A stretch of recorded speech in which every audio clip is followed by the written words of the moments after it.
Le document est authentique, le message est clair. Le ministre directeur du cabinet civil Samuel Vondo Ayolo convoque une vingtaine de personnalités de l'appareil d'État.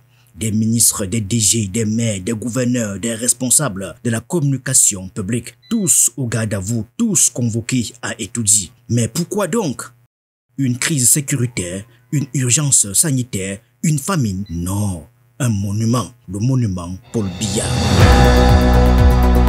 Et pour une certaine classe politique, c'est un projet en marbre au milieu des ruines, un totem de pierre érigé à la gloire du président, pendant que le peuple marche pieds nus sur des routes défoncées, un monument au roi pendant que le royaume tangue. Et pour discuter de ce chantier quasi divin, l'appel à la messe présidentielle est solennel. La convocation porte la mention urgence. Et voici les fidèles appelés à comparaître devant le très saint dossier. Le ministre d'État, ministre du Tourisme et des Loisirs, le ministre d'État, ministre de l'Enseignement supérieur, le ministre délégué à la présidence chargé de la Défense, le ministre de l'Administration territoriale, le ministre des Finances, le ministre de la Communication, le ministre de l'Éducation de base, le ministre des Travaux publics, le ministre des Arts et de la Culture, le ministre des Forêts et de la Faune, le ministre de la Décentralisation, le ministre de l'Eau et de l'Énergie, le ministre délégué chargé des marchés publics, le ministre de l'Habitat et du Développement urbain, le ministre des PME, le ministre de la Santé publique, le secrétaire d'État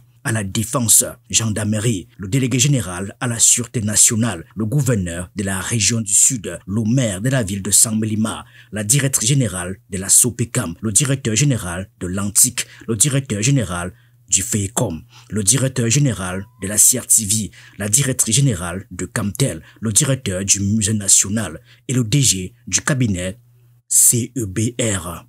Un gouvernement mobilisé comme en temps de guerre. Mais la guerre ici, ce n'est pas contre la pauvreté, l'insécurité ou l'effondrement des services publics. C'est pour un monument. Un mausolée vivant, une légende gravée dans la pierre alors que l'histoire, elle, reste en suspens. À un mois de la fête de l'unité nationale, les langues se délient. Cette réunion n'a rien d'anodin. Elle dit tout.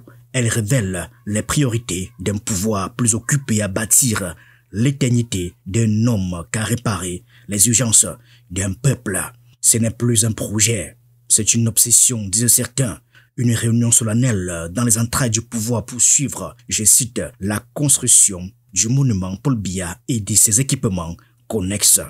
L'intitulé lui-même sonne comme une prière politique. On ne parle pas ici d'un simple buste dans un coin de musée. Non, on parle d'un monument national, un hôtel républicain, peut-être à la gloire de celui qui règne depuis 43 ans. Le message circule comme une traînée de poudre et la toile s'enflamme car pendant qu'on dresse des colonnes de marbre, le peuple s'enfonce dans la boue.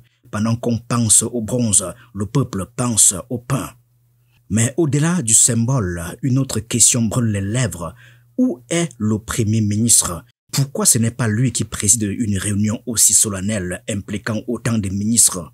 Parce qu'au Cameroun, selon bien des spécialistes, le Premier ministre n'est pas toujours le capitaine du navire. Il est parfois le passager de luxe d'une machine pilotée à distance depuis étourdie. Humilié, parfois publiquement, par des membres de ce qui est supposé être son équipe gouvernementale, le Premier ministre tente de s'occuper comme il peut par l'inauguration en grande pompe d'un lycée à Bogo, dans la région de l'extrême nord, pendant que le pays, dont il est censé coordonner les actions de développement au niveau national, tombe en décrépitude. Et quand le directeur du cabinet civil convoque les ministres avec une urgence signalée, on comprend que le pouvoir réel ne suit pas forcément les cases du protocole républicain.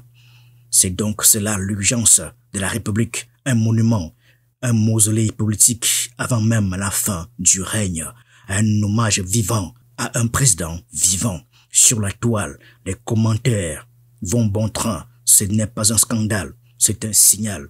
Le culte de la personnalité n'est plus une rumeur, il est désormais un chantier national. Et pendant qu'on le bétonne, il semble que les fondations du réel s'effritent doucement.